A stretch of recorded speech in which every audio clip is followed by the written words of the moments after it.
জাতীয় থেকে আন্তর্জাতিক, প্রান্তিক, জনপদ থেকে নগর, চারপাশে ঠিক কী ঘটছে এই মুহূর্তে তা নিয়ে আয়োজন এখন চারদিক। আপনাদের সঙ্গে আছি আমি জাহিদ হাসান। কেরানীগঞ্জে ব্যাংক ডাকাতির চেষ্টা করতে গিয়ে আটক তিনজনের দুজনেরই বয়স ১৬ বছরের নিচে, আরেকজনের বয়স ২২ বছর। এই তিনজনেই খেলনা পিস্তল নিয়ে কেরানীগঞ্জে রূপালী ব্যাংক শাখার ১৩ জন কর্মকর্তা কর্মচারী ও ৬ গ্রাহককে জিম্মি করে বলে জানিয়েছে পুলিশ। তাদের ধারণা, সিনেমা দেখে এমন অ্যাডভেঞ্চার করার চেষ্টা করেছিল এই কিশোর তরুণরা। বৃহস্পতিবার দুপুর ২টার দিকে ব্যাংকটির ভেতরে থাকা সবাইকে জিম্মি করে বেশ কয়েকজন ডাকাত। দ্রুতই খবরটি ছড়িয়ে পড়ে এলাকায়। মসজিদের মাইকে ডাকাতির ঘোষণা দিলে চারপাশ ঘিরে ফেলে ব্যাংকটির প্রধান ফটকে তালা ঝুলিয়ে দেয় এলাকাবাসী। খবর পেয়ে প্রথমে পুলিশ, র্যাব সহ আইনশৃঙ্খলা রক্ষাকারী বাহিনী ঘটনাস্থলে যায়। বিকেল ৪টার দিকে ঘটনাস্থলে আসেন সেনাবাহিনীর সদস্যরা। এক পর্যায়ে আত্মসমর্পণের সিদ্ধান্ত নেয় অস্ত্রধারী ৩ ডাকাত। তাদের কাছে থেকে খেলনা পিস্তল সহ ডাকাতি করা ১৮ লাখ টাকা উদ্ধার করা হয় বলে জানিয়েছে পুলিশ। আমি তাদেরকে ইন্টারোগেশন করে এবং তাদের সাথে কথা বলে যতটুকু বুঝছি, তারা আসলে মাইনর এজের ছেলেরা। একজনের বয়স ২২ বছর, ও একটু ম্যাচিউর, আর বাকি দুইজনের ১৬ বছর। তো ওদেরকে আসলে একদম অপরাধী একবারে ফাইনালি বলা ক্ষেত্রে আমাদের জায়গা থেকে আমার মনে হচ্ছে যে তারা কোনোভাবে মিসগাইডেড। আমরা ওইটা নিয়ে খতিয়ে দেখছি। পিলখানা হত্যাকাণ্ডের সংশ্লিষ্টতার অভিযোগে সাবেক প্রধানমন্ত্রী শেখ হাসিনা, তার নিরাপত্তা উপদেষ্টা তারিক সিদ্দিকী ও সাবেক সেনাপ্রধান মইনুল আহমেদ সহ ৫৮ জনের বিরুদ্ধে আন্তর্জাতিক অপরাধ ট্রাইব্যুনালে অভিযোগ জমা দিয়েছেন শহীদ পরিবারের সদস্যরা। শহীদ পরিবারের পক্ষে অ্যাডভোকেট তাসমিরুল ইসলাম এই অভিযোগ দায়ের করেন। এ সময় তৎকালীন বিডিআরের মহাপরিচালক মেজর জেনারেল শাকিল আহমেদের ছেলে ব্যারিস্টার রাকিন আহমেদ, শহীদ কর্নেল মুজিবুল হকের স্ত্রী ফেরদৌসী সহ শহীদ সেনা পরিবারের সদস্যরা ট্রাইব্যুনালে উপস্থিত ছিলেন। পরে তারা গণমাধ্যমে মামলা সম্পর্কে অবহিত করে বলেন, তৎকালীন প্রধানমন্ত্রী পিলখানা হত্যায় জড়িতদের বিচারের আওতায় আনতে হবে। পর্দার আড়ালের কুশীলবদের বিচারের দাবি করেন তারা।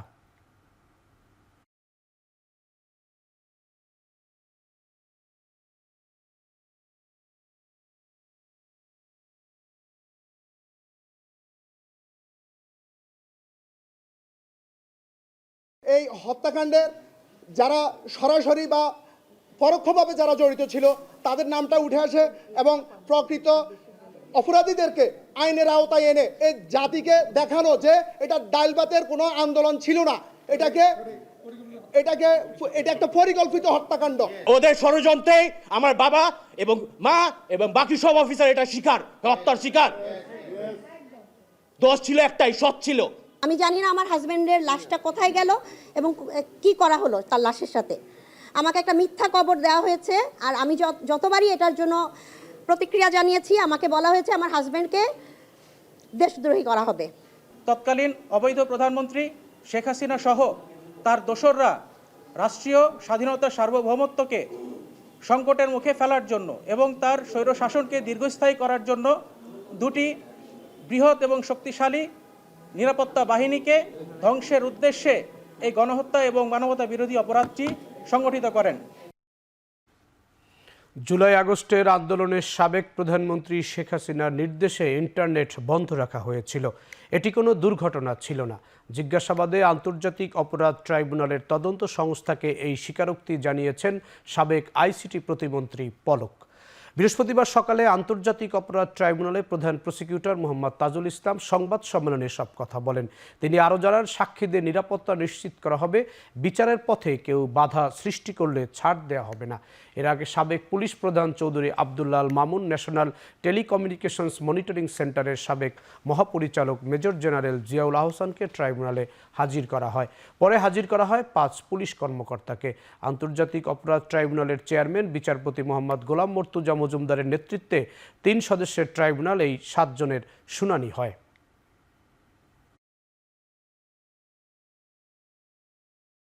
ইন্টারনেট বন্ধের যে নাটক করা হয়েছিল সেটি কোনো দুর্ঘটনা ছিল না।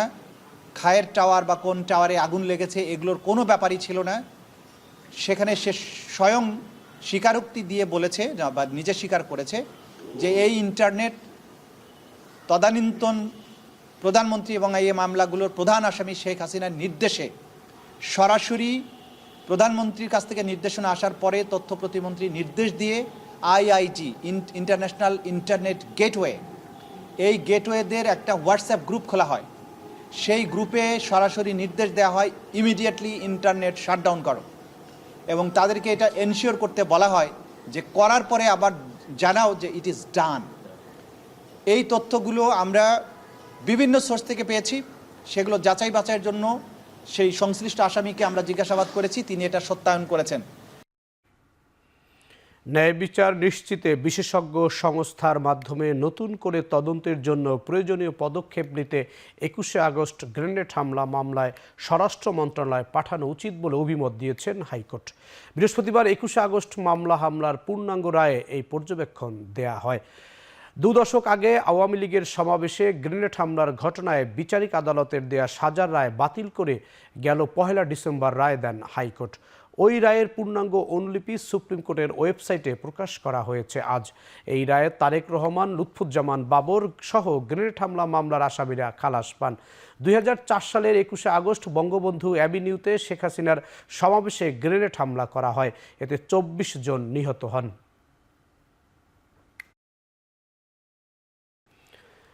প্রধান উপদেষ্টার ঘোষিত নির্বাচনের সময়সীমা নিয়ে হতাশা জানিয়েছেন বিএনপির মহাসচিব মির্জা ফখরুল ইসলাম আলমগীর। বৃহস্পতিবার সকালে দলের চেয়ারপারসনের রাজনৈতিক কার্যালয়ে এক সংবাদ সম্মেলনে মন্তব্য করেন তিনি বলেন, নির্বাচন নিয়ে প্রেস সেক্রেটারি ও প্রধান উপদেষ্টার বক্তব্য পরস্পর বিরোধী, যা জনমনে বিভ্রান্তি সৃষ্টি করবে। নির্বাচনের সময় নির্ধারণে রাজনৈতিক দলগুলোর সাথে আলাপ করে নেওয়া উচিত উল্লেখ করে নির্বাচন কেন্দ্রিক সংস্কার দ্রুত সম্পন্ন করে নির্বাচন অনুষ্ঠান সম্ভব বলেও মন্তব্য করেন বিএনপি মহাসচিব। এ সময় সংবিধানের 15 সংশোধনীর রায়কে স্বাগত জানান তিনি। ডক্টর মোহাম্মদ ইউনূস নির্বাচনের সম্ভাব্য সময়সীমা 2025 সালের শেষ অথবা 2026 সালের প্রথম অংশ অনুষ্ঠানের কথা বলেন, যা একেবারেই অস্পষ্ট এবং নির্দিষ্ট সময়ের কোনো উল্লেখ নেই। অথচ তার প্রেস সচিব বলেন 2026 সালের জুন মাসের মধ্যে নির্বাচন অনুষ্ঠিত হবে, যা পরস্পর বিরোধী। সভা মনে করে এই ধরনের পরস্পর বিরোধী বক্তব্য আরও বিভ্রান্তি সৃষ্টি করবে। আদালত স্বীকৃতি দিয়েছেন যে নির্বাচিত পরবর্তী সংসদটি সংবিধান সংশোধনের একমাত্র উপযুক্ত ফোরাম। আমরা এই রায়কে স্বাগত জানাই, অ্যাপ্রিসিয়েট করি। গণতন্ত্র বাক স্বাধীনতায় বিশ্বাসী বলে বিএনপি আমলে সাংবাদিকদের বিরুদ্ধে শত শত মামলা হয়নি। বিকেলে দলীয় কর্মশালায় ভার্চুয়ালি যুক্ত হয়ে কথা বলেন বিএনপির ভারপ্রাপ্ত চেয়ারম্যান তারেক রহমান। নরসিংদী, মানিকগঞ্জ, মুন্সিগঞ্জ বিএনপির 31 দফা বাস্তবায়নে কর্মশালায় ভার্চুয়ালি যুক্ত হন তিনি। শুরুতেই স্থানীয় নেতৃবৃন্দের বিভিন্ন প্রশ্নের জবাব দেন, পরে নেতাকর্মীদের বিভিন্ন নির্দেশনা দেন তারেক রহমান। বিএনপির ভারপ্রাপ্ত চেয়ারম্যান বলেন, বাংলাদেশ যে সরকারে আসে তারা রেমিটেন্স ও পোশাক শিল্প নিয়ে বড়াই করে, অথচ এ দুটো খাতেই দেশ ও মানুষের স্বার্থে বিএনপি গড়ে তুলেছিল। আগামী নির্বাচন ঘিরে নেতাকর্মীদের ঐক্যবদ্ধ থাকার আহ্বান জানান তারেক রহমান।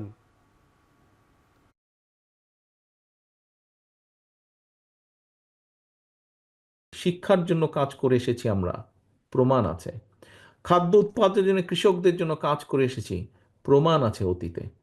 আমরা দেশের নারীদের স্বাধীনতার জন্য কাজ করেছি, তার প্রমাণ আছে। দেশের শিল্প উৎপাদন বাড়ানোর জন্য শিল্প প্রতিষ্ঠা করা হয়েছে বিএনপি সরকারের সময়, তার প্রমাণ আছে। যেহেতু আমরা অতীতে আমরা যখন দায়িত্ব পেয়েছি আমরা ভালো কাজ করার চেষ্টা করেছিও বহুলাংশে, তার প্রমাণ আছে। এবং এটিই প্রমাণ করে যে ভবিষ্যতে আমরা সুযোগ পেলে ইনশাল্লাহ আমরা এই 31 দফা পর্যায়ক্রমিকভাবে বাস্তবায়ন করব।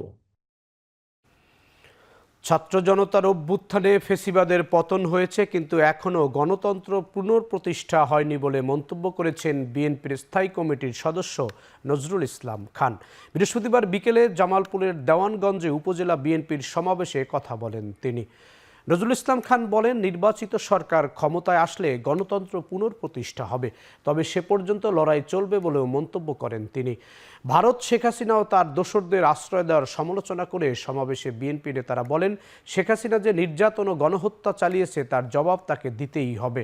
সমাবেশে বিএনপির কেন্দ্রীয় নেতাদের পাশাপাশি স্থানীয় বিএনপির অঙ্গ সহযোগী সংগঠনের নেতাকর্মীরা অংশ নেন।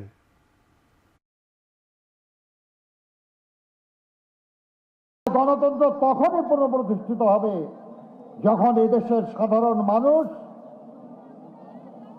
নিশ্চিন্তে, নির্বিঘ্নে, নির্ভয়ে তার পবিত্র ভোট যে আমানত সেটা দিয়ে তার পছন্দের প্রার্থীকে নির্বাচিত করতে পারবে। আর সেই সব নির্বাচিত প্রতিনিধিরা যখন রাষ্ট্র পরিচালনার দায়িত্ব নেবেন তখন আমরা বলবো যে গণতন্ত্র পুনঃপ্রতিষ্ঠিত হলো। সংস্কার এবং নির্বাচন পরস্পর বিরোধী নয় বলে মন্তব্য করেছেন গণতন্ত্র মঞ্চের শীর্ষ নেতা মাহমুদুর রহমান মান্না। বৃহস্পতিবার সকালে সংবাদ সম্মেলনে কথা বলেন তিনি। মাহমুদুর রহমান মান্না বলেন, সংস্কার কমিশনের কাজে সবার সম্মিলিত অংশগ্রহণ জরুরি। গণহত্যার সাথে জড়িতদের বিচার প্রক্রিয়া নির্বাচনের সাথে যুক্ত করার যৌক্তিকতা নেই বলেও মন্তব্য করেন তিনি। এ সময় স্বৈরাচারের সহযোগী কাউন্সিলরদের আবারও সক্রিয় করার প্রক্রিয়ার সমালোচনা করেন গণতন্ত্র মঞ্চের এই নেতা।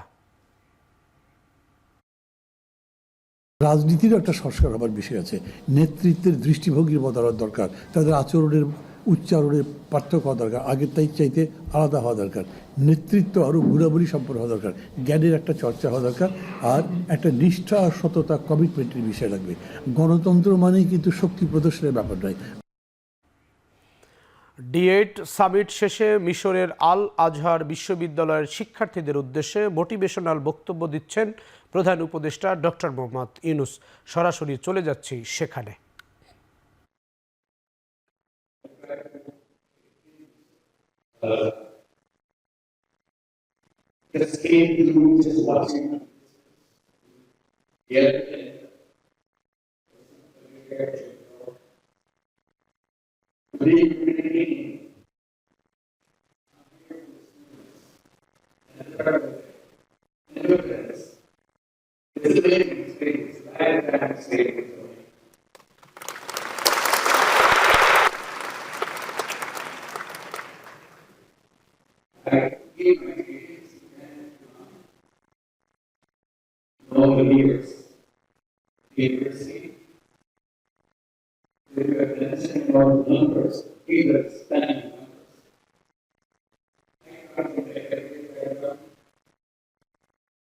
I know what it means. Let's get it into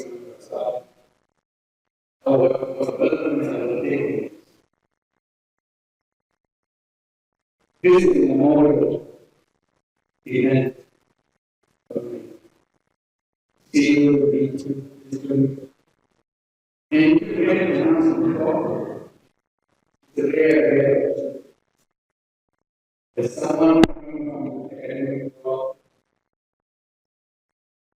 Don't say that before always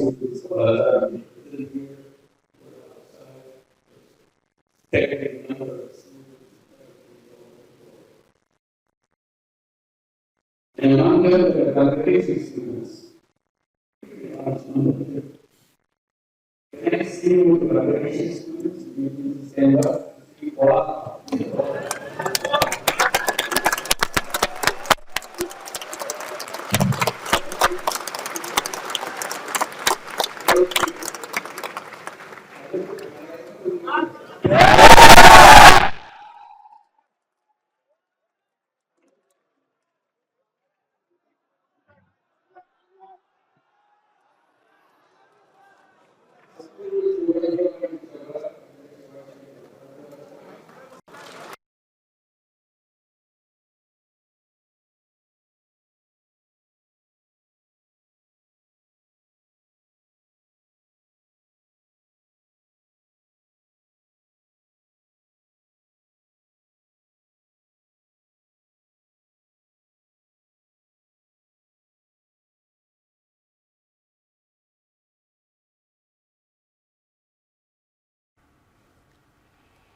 রংপুরে আওয়ামী লীগের জাতীয় নির্বাচনে অংশ নেয়া নিয়ে বক্তব্যের ভুল ব্যাখ্যা করা হয়েছে বলে দাবি করেছেন নির্বাচন ব্যবস্থা সংস্কার কমিশনের প্রধান Badiul Alam Majumdar.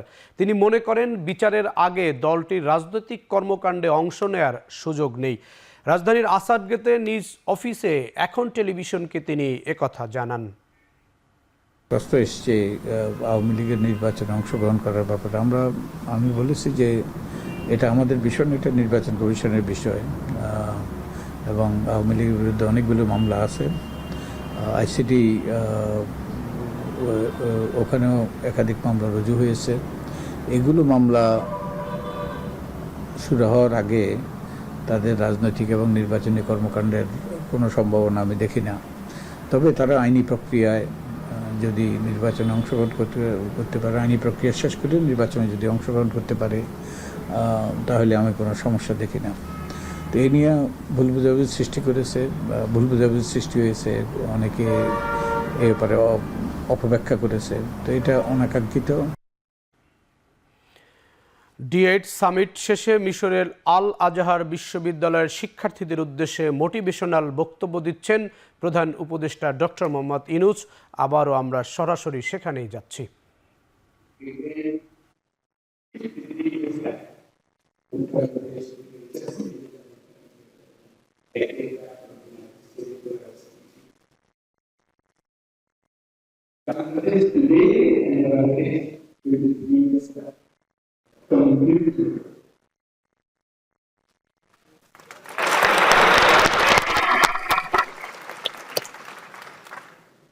Bangladesh was the poorest country in the world at this time. This is not something we can this is the poorest country in the whole world. 80% of the population of Bangladesh were underdeveloped. And we see poverty everywhere. And the water generation being worse. The whole reason. আগামী 48 ঘন্টার মধ্যে সম্প্রতি ঘটা গুপ্ত হত্যার বিচার না হলে রবিবার প্রধান উপদেষ্টার বাসভবনের সামনে আমরণ অনশন কর্মসূচির ঘোষণা দিয়েছে ইনকিলাব মঞ্চ। বৃহস্পতিবার ঢাকা বিশ্ববিদ্যালয়ের মধুর ক্যান্টিনে বিপ্লবীদের নিরাপত্তায় সরকারের ব্যর্থতার এক প্রতিবাদ সংবাদ সম্মেলনের কথা জানায় সংগঠনের মুখপাত্র শরীফ ওসমান হাদি। বলেন, জুলাই আন্দোলন ব্যর্থ হলে সে দায় সকল রাজনৈতিক দলকে নিতে হবে। হাদি বলেন, বেসরকারি বিশ্ববিদ্যালয়ের শিক্ষার্থীরা আবাসিকভাবে বিচ্ছিন্ন থাকায় দলীয় প্রতিরোধ সম্ভব নয়, তাই তারা টার্গেট কিলিংয়ের শিকার হচ্ছেন।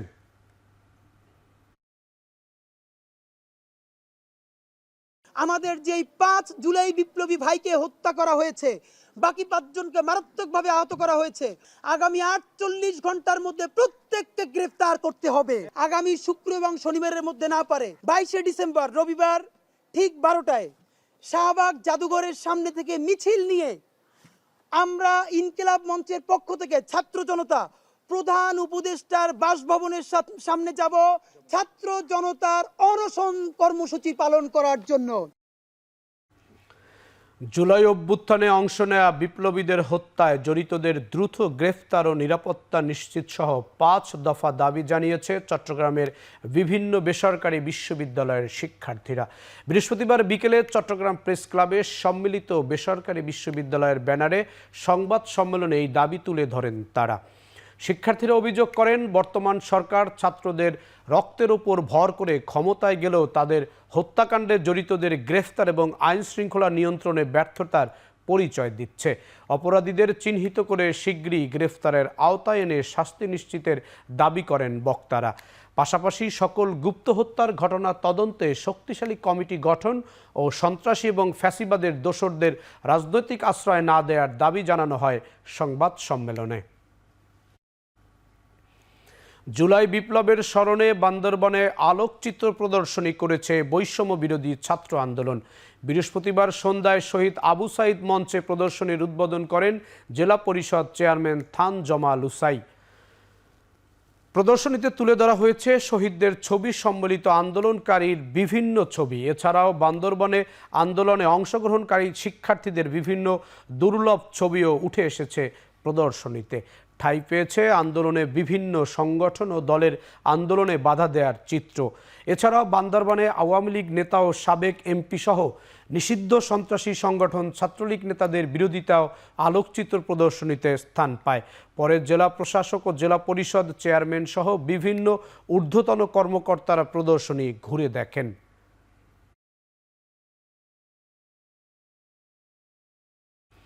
নেত্রকোনার মোহনগঞ্জ থেকে বগুড়া ৬ সদর আসনের সাবেক সংসদ সদস্য রাগিবুল আহসানকে গ্রেফতার করেছে র্যাব ১৪।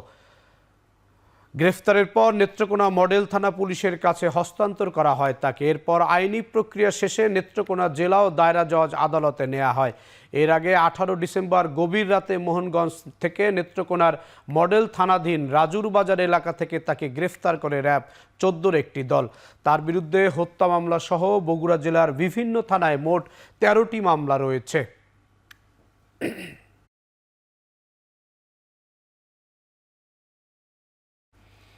১,০৯২ কোটি টাকা আত্মসাতের অভিযোগে আলোচিত বিতর্কিত ব্যবসায়ী এস আলমের ছেলে ইসলামী ব্যাংকের এমডি আহসানুল আলম সহ ৫৮ জনের বিরুদ্ধে মামলা করেছে দুর্নীতি দমন কমিশন। ২৫ কোটি ৩৪ লাখ টাকার অবৈধ সম্পদ অর্জন এবং ৬৫ ব্যাংকে ৪৩ কোটি টাকার অস্বাভাবিক লেনদেনের প্রমাণ পাওয়ায় সাবেক খাদ্যমন্ত্রী সাধন চন্দ্র মজুমদারের বিরুদ্ধে আলাদা মামলা দায়ের করবে দুদক।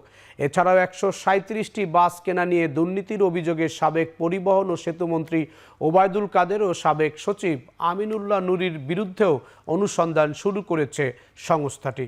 অন্যদিকে আইএফআইসি ব্যাংক থেকে সক্ষমতার অপব্যবহার করে সাবেক প্রধানমন্ত্রী শেখ হাসিনার বেসরকারি শিল্প বিষয়ক উপদেষ্টা সালমান এফ রহমানের ১,৯০৭ কোটি টাকা আত্মসাতের অভিযোগ অনুসন্ধানের সিদ্ধান্ত নিয়েছে দুদক। বিকেলে কথা জানিয়েছেন দুদকের মহাপরিচালক আক্তার হোসেন।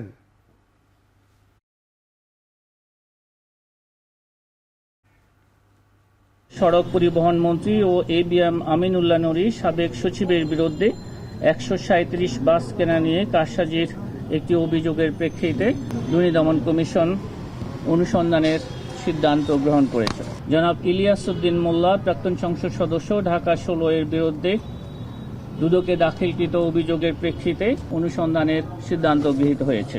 জনাব সালমান এফ রহমান সাবেক চেয়ারম্যান এবং জনাব শাহ আলম সারওয়ার সাবেক এমডি আইএফআইসি ব্যাংক পিএলসির বিরুদ্ধে অভিযোগ ও অনুসন্ধানের সিদ্ধান্ত গৃহীত হয়েছে। মোহাম্মদ নজিবুর রহমান সাবেক চেয়ারম্যান জাতীয় রাজস্ব বোর্ডের বিরুদ্ধে ঘুষ, দুর্নীতি এবং বদলি বাণিজ্যের মাধ্যমে কোটি কোটি টাকার সম্পদ অর্জনের অভিযোগের প্রেক্ষিতে কমিশন এই অভিযোগের অনুসন্ধানের অনুমতি প্রদান করেছে। মিশরের আল আজহার বিশ্ববিদ্যালয়ে বক্তব্য দিচ্ছেন শিক্ষার্থীদের উদ্দেশ্যে প্রধান উপদেষ্টা ডক্টর মোহাম্মদ ইউনূস। আবারও আমরা সেখানে চলে যাচ্ছি সরাসরি। It's a meal next morning or next day. The reason she didn't have the money to buy bamboo, which goes into the stew. I asked her, how much does a bamboo cost? So she borrowed the money from the trader. She said maybe about 50 cents US dollar wise. Or maybe a little more if you are looking for a good quality. I said, what if somebody gave you that 50 cents as a loan? Can you pay it back? I said, of course I can pay it back because I pay him much more than that. So paying you back is no big deal. I thought about it. Should I give her the 50 cents? And let her be free from the moneylender, trader? Or she should continue the same relationship and see what happens. So I didn't give her the money. But I thought about it. Next morning I came back to her and said, okay, I'll give you the money. The deal is you'll return the money to me once your business is done, and then you can borrow more. So this was the start of something that I continued because I was so excited that she really paid it back and I gave her money back again. So I told the villagers, in the meantime, I became very familiar with the village women and village people. I said, if you need money, come to me. I'll give you the money. This is in a circumstances, in an environment where money lenders will give you money. And for that money, you have to give away everything. Still, your money is not paid back. That's what the money lending practices in Bangladesh and many other countries is all about. Here I am, I'm not talking about taking away everything. I'm just asking for the money to be back, that's all. Whatever I gave is returned to me.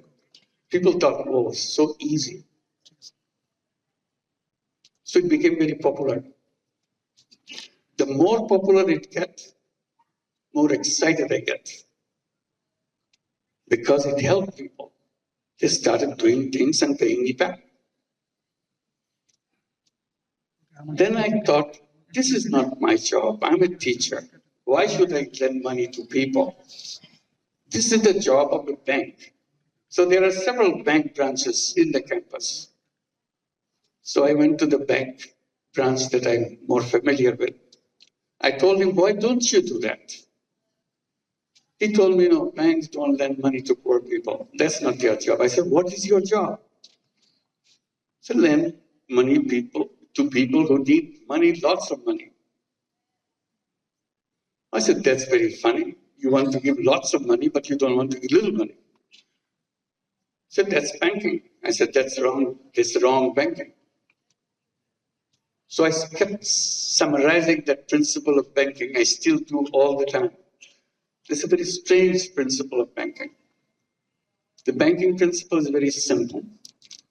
It says the more you have, the more you get. If you have nothing, you get nothing. I said, that's very strange. You have the whole banking structure in the whole world on that principle. It is like that. Still, it's all over the world. I said, banking system is wrong. It's the first time I became very bold. I started saying banking system is wrong. How should you fix it? I said, very simple. You reverse your principle. The new principle would be the less you have, the more attention you get. If you have more, you have to wait. All bankers laugh at me. That's not banking. I said, that is the banking. If banking has any meaning, it has to touch the life of the people. And touching the life of the people begins by accepting that principle. The less you have, more attention you get. Then bankers said, oh, it will not work. No matter what principle is, but it sounds good, but it will not work. Poor people will never pay back. Then I raised a simple question. How do you know? Have you ever given any money to any poor people? No, we have not, because our system doesn't allow that.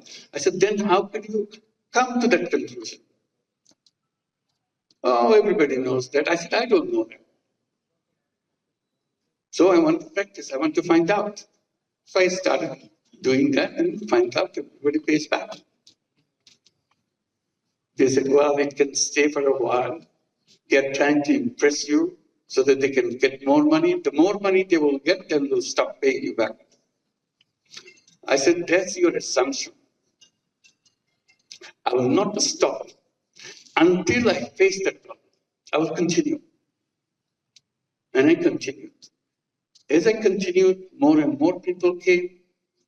In the meantime, I started focusing on the poorest people. And the poorest of them are the women. So I said, why don't I start at the poorest level of survival? So naturally went to the women and started doing it with women. And it expanded. Then I said, why don't I create a bank, separate, different kind of bank than the conventional way that you see? The idea of having a bank came at that moment. And I started debating with the government officials, telling them, give us a permission to create a bank. Everybody laughed at it. How can you have a bank for the poor people? I said, like the way I do it. Oh, that's not banking. I said, what would you call it? Banking is about lending money and getting money back and running a sustainable organization. It's a business organization. Nobody believed it. Finally, after many years, I got the permission to create a bank. I called it Grameen Bank or Village Bank and continued to expand. And that became a story after that. So this is how an idea came to challenge an institution. The reason I'm telling this story in details, unless you challenge, nothing will happen. The world will remain the way it is. It is the young people, it is the students who can see things more clearly because they are still looking for things. And that's what you are. Looking for things to do. Looking for changing people's life. Looking for changing the whole world. If you stay where you are, repeating the same thing over and over again, the world will remain where it is. And then I came with the idea that I started promoting, telling about. I said, not only you challenge, you dream, you imagine. Imagination is a big part. That's very funny. It doesn't cost you anything to imagine. You can imagine anything you want. Imagination doesn't have any limit. But it is the fundamental thing to lead you to change. If you don't imagine, it will never happen. It's a very funny thing. If you don't imagine, it will never happen. But if you imagine, it has a big chance of happening. So I encourage everybody, all my students, people that I meet, make imagination. Imagine things. Things which are absolutely impossible. Imagine them. And if you keep on imagining, it will happen. So what I do think, coming back, and people say it will work in Bangladesh, it will not work anyplace else, started spreading in other countries. It even came to Egypt. We started some programs in Egypt. Many microcredit programs are introduced. It went to many other countries in Asia. The funny thing is, it was introduced in the United States.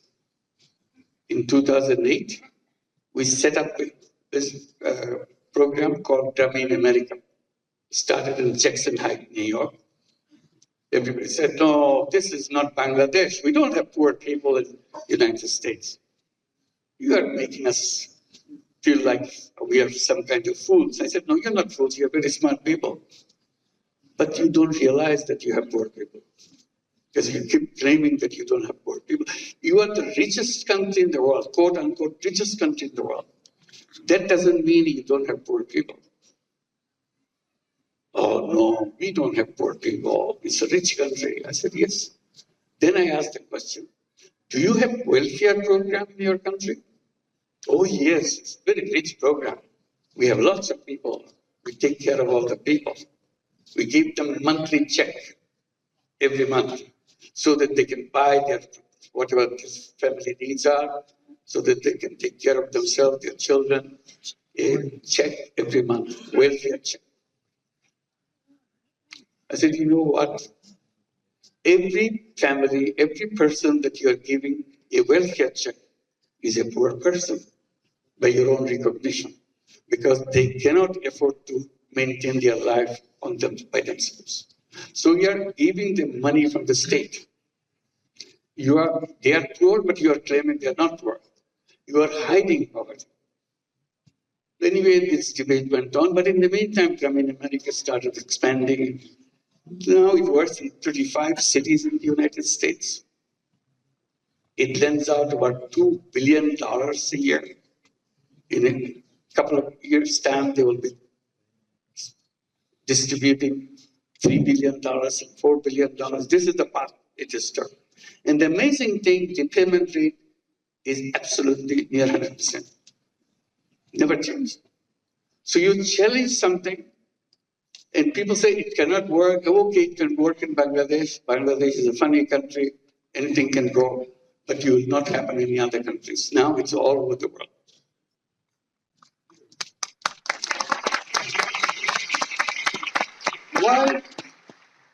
Why women? I explained. And I said, women are not only poor in terms of income, they are also poor in health. If you are poor, you're always poor in health. If you are a poor woman, then all the diseases of the world is heading for you. That's the situation of poor women. So along with microcredit, all the loans that we give, savings that we take, we started looking at the condition of healthcare of the poor women. So we built up a whole healthcare program. We have healthcare program in the village so that we can take care of all the women. We have over 10 million borrowers, meaning 10 million women in our system, in the Grameen Bank in Bangladesh. So there's lots of people needing healthcare. So we introduced our healthcare system, and it worked very well. And we created many other systems to help the poor people. And people say, why are you doing all these things? Why don't you leave it to the state to take care? I said, look, state government can do whatever they can do, but every citizen has a right and obligation to do what he or she can do. So we are simply using our right to make sure we make life for other people better. That's what we are doing. But you're doing it in a bit, you're charging people fee, you're charging people money to run this. Why don't you do it as a charity? I said, I'm always trying to stay away from charity. But charity has one limitation. Charity is a wonderful word, wonderful idea, because that's the only place where poor people would survive, charity. I said, I have said that it can be done in another way.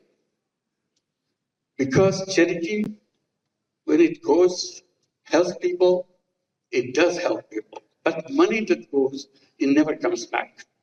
So you have only one-time use of your money. So you have to find fresh money to do the same thing again.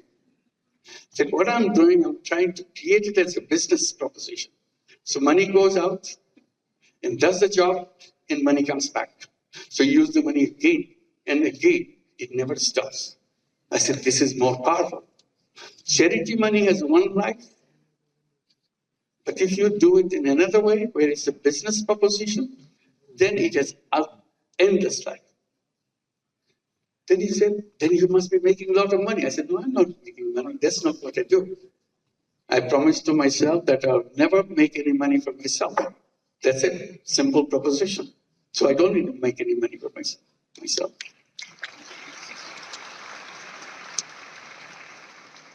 Then why are you doing like this? This is not a business then. I said, it is a business. See, we are conflicting. In our classroom, we are told if you are in a business, you have to make money. And the best sign of a good business is to make the profit as high as possible. Profit maximization principle.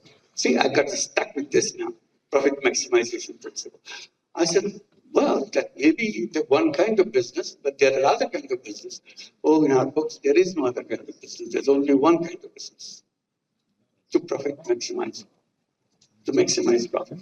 I said, if you have only one kind of principle, then this is something missing. There should be in your textbook another kind of business. Business to solve problems of the people without making any money for yourself.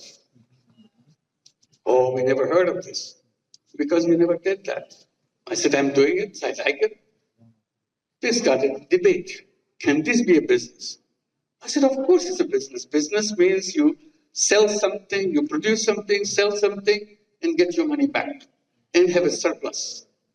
In my business, there is a surplus. There's no question about it. But I don't want to take it myself. That's the only principle. The rest of it is the same.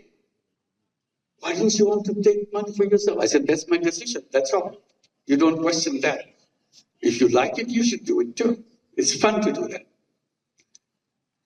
It's a big controversy in economics classes and conferences, debate, can this be a business? I'm saying this is a business as anything else.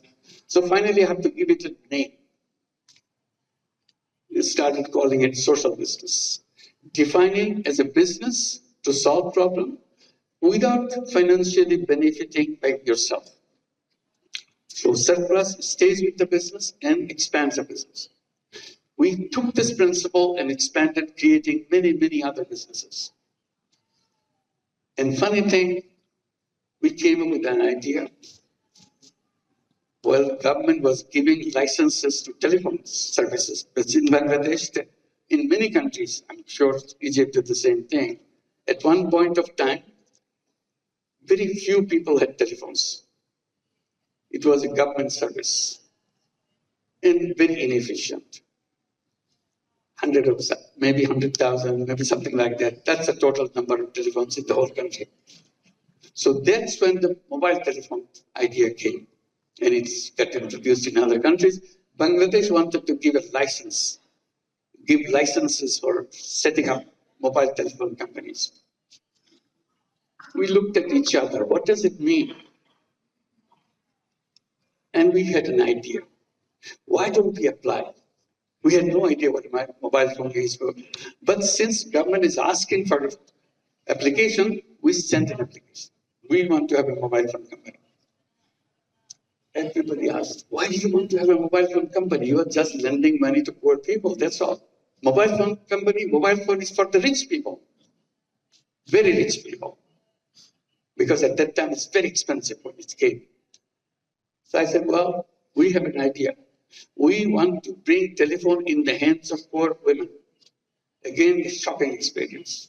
Why poor women? What do they do with the telephone? I said, we'll figure that out.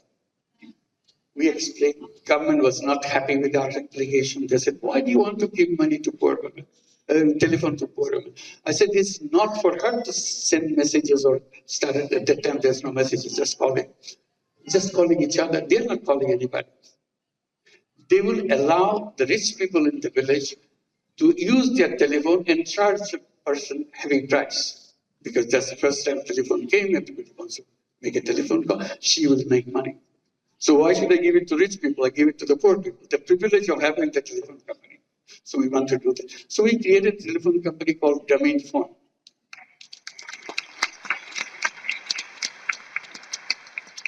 Government official asked, you said your women are illiterate. I said 100%. All our women are illiterate. They cannot read, they cannot write, they cannot even write their names. They don't even know what their names are. That's the beginning. Then why are you giving the telephones who cannot read, who cannot write? How are they going to push the buttons if somebody said, make a call for me to such and such place? I said, you do underestimate poor people. If they find out pushing those numbers bring them money, they will learn it in 10 minutes. There are only 10 numbers in the whole world. So if those numbers bring money, they are smart people. The poor people are poor, but they're not dumb people. They're very smart people. That's how they survive. And literally they did that. They learned those numbers and became very successful telephone companies by themselves, just selling the telephone service in the villages. We call them telephone ladies of the village. Very soon we had 1 million telephone ladies selling services all over Bangladesh. Grameenphone became the largest telephone company in the country, still the largest company in the country.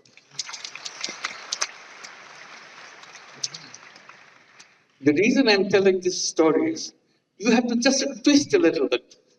World changes completely. All I did, gave a few cents lending to poor people. It changed the whole world. Because I stood by it, explained it, repeatedly showed that it is possible, it can be done. And then I bring the mobile phone in the hands of the poor people. Everybody said, this company will never work. That became the largest company. They never had an idea that women and the poor women can be involved in telephones. It traumatized the whole family. She became the most powerful person in the whole village because she has a telephone. You may be a rich person, but you don't have a telephone. Because our company gave only telephone to the poor women, nothing else. একজন নারী উপদেষ্টা ক্ষমতার অপব্যবহার করে গণস্বাস্থ্য কেন্দ্র দখলের অপচেষ্টা চালাচ্ছে বলে অভিযোগ করেছেন প্রতিষ্ঠানটির প্রতিষ্ঠাতা ও ট্রাস্টি ডক্টর নাজিমউদ্দিন আহমদ। উনি কেন করছেন সেই উত্তরটা আমি দিতে পারবো না, কিন্তু আমরা তো দেখছি যে উনি সব ব্যাপারে ওনাদেরকে সহযোগিতা করছেন, ওনাদের সাথে মিটিং করছেন। আমাদের কাছে এইসব ইনফরমেশন আছে। আমি বর্তমান পরিস্থিতিতে আমি অপারগ ওনার নামটা বলতে। এখন এটা আপনি যেভাবে নিতে চান নিতে পারেন, কিন্তু আমি অপারগ, আমি নামটা বলতে পারছি না। জনসাধারণের প্রবেশে নিষেধাজ্ঞা জারির পর টঙ্গীর ইজতেমা ময়দানে নিয়ন্ত্রণ নিয়েছে আইন শৃঙ্খলা রক্ষাকারী বাহিনী। পরবর্তী নির্দেশ না দেয়া পর্যন্ত ইজতেমা ময়দান সহ আশপাশের 3 কিলোমিটার এলাকায় 144 ধারা জারি রয়েছে। ইজতেমা ময়দানের সব প্রবেশ পথে সাজোয়া যান সহ সতর্ক অবস্থানে সেনাবাহিনী, বিজিপি, র্যাব, পুলিশ, এপিবিএন সহ আইন শৃঙ্খলা বাহিনীর বিপুল সদস্যরা। ময়দানের আশপাশের সড়কে সীমিত রয়েছে যান চলাচল। স্থানীয় বাসিন্দা ছাড়াও বহিরাগত জনসাধারণকে সেনাবাহিনীর তল্লাশি চৌকিতে জেরার মুখে পড়তে হচ্ছে। এদিকে ইজতেমা ময়দানের ভেতরের বিভিন্ন গুদামে তাবলিগের মূল্যবান মালামাল পাহারায় মাওলানা জুবায়ের অনুসারীর অবস্থান করছেন। এর আগে ইজতেমা ময়দানের সামগ্রিক চিত্র পরিদর্শনে এসে গাজীপুর মেট্রোপলিটন পুলিশের উপকমিশনার জানান, সংঘর্ষে নিহতদের পরিবারের পক্ষ থেকে মামলা দায়ের করা হলে পরবর্তীতে আইনগত পদক্ষেপ নেওয়া হবে। পূর্বাচল উত্তরায় স্বল্পোন্নত এবং বস্তির বাসিন্দাদের জন্য স্টুডিও অ্যাপার্টমেন্ট নির্মাণের ঘোষণা দিয়েছে রাজুক। বুধবার রাজুক অডিটোরিয়ামে রাজধানীর উন্নয়ন কর্তৃপক্ষ উত্তরা 18 নম্বর সেক্টরে অ্যাপার্টমেন্ট প্রকল্পের 76 জন গ্রাহককে লটারির মাধ্যমে ফ্ল্যাটের আইডি প্রদান ও কার পার্কিং নম্বর দেয়। এ সময় আরও জানানো হয়, উত্তরা অ্যাপার্টমেন্ট প্রকল্পের বি এবং সি ব্লকে আরও 7000 ফ্ল্যাট নির্মাণ করা হবে।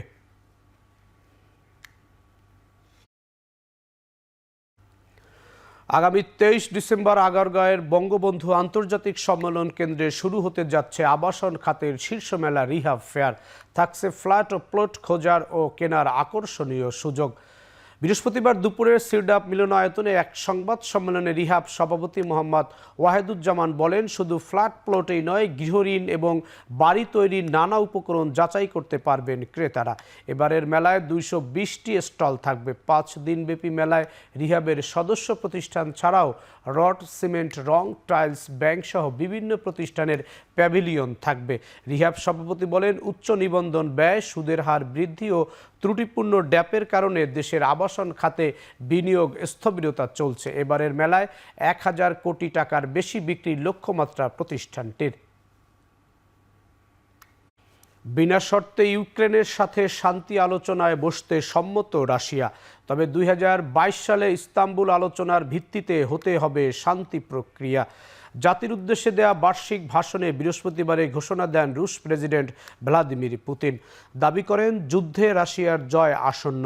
3.5 ঘন্টার ম্যারাথন ভাষণে সিরিয়া ইস্যুতে কথাও বলেন তিনি। বলেন, বাশার আল আসাদ সরকারের পতনের সঙ্গে রাশিয়ার পরাজয়ের কোনো সম্পর্ক নেই। তবে মস্কোতে আশ্রিত আসাদের সঙ্গে নিশ্চিতভাবেই সাক্ষাৎ করবেন বলে জানান রুশ প্রেসিডেন্ট। ভাষণ সামনে রেখে পুতিনের কাছে প্রশ্ন জমা পড়েছে 24 লাখের বেশি। শেষ করছি এখন চারদিক। এতক্ষণ সঙ্গে থাকার জন্য ধন্যবাদ।